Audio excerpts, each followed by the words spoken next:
Supreme কোর্টে বাংলার SIR মামলার শুনানি। বাদ পড়াদের নাম উঠবে তালিকায়। তালিকায় নাম ওঠা নিয়ে ধোঁয়াশা বহাল। বাদ পড়াদের ভবিষ্যৎ নির্ধারণ 13 এপ্রিল। 13 এপ্রিল বাংলার এসআইআর মামলার ফের শুনানি। সুপ্রিম কোর্টে বাংলার এসআইআর মামলার শুনানি। বাদ পড়াদের নাম উঠবে তালিকায়। তালিকায় নাম ওঠা নিয়ে ধোঁয়াশা বহাল।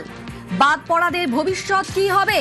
বাদ পড়াদের ভবিষ্যৎ নির্ধারণ 13 এপ্রিল।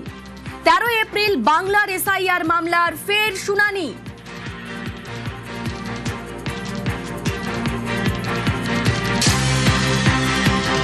আজকের শুনানিতে ট্রাইব্যুনালের কাজে নতুন কমিটি, কিভাবে কাজ ঠিক করবে কমিটি, অবসরপ্রাপ্ত বিচারপতিদের নিয়ে কমিটি গঠন, কাজের পদ্ধতি ঠিক করবে নয়া কমিটি। কালকের মধ্যে কমিটি গঠনের অনুরোধ সুপ্রিম কোর্টের। হাইকোর্টের প্রধান বিচারপতিকে অনুরোধ আদালতের। 3 অবসরপ্রাপ্ত বিচারপতি ও বিচারকদের নিয়ে কমিটি। আরো একবার জানাই, বাংলার এসআইআর মামলার শুনানি। বাদ পড়াদের নাম উঠবে তালিকায়। তালিকায় নাম ওঠা নিয়ে ধোঁয়াশা বহাল। বাদ পড়াদের ভবিষ্যৎ কি হবে? ভবিষ্যৎ নির্ধারণ 13 এপ্রিল। 13 এপ্রিল বাংলার এসআইআর মামলার ফের শুনানি।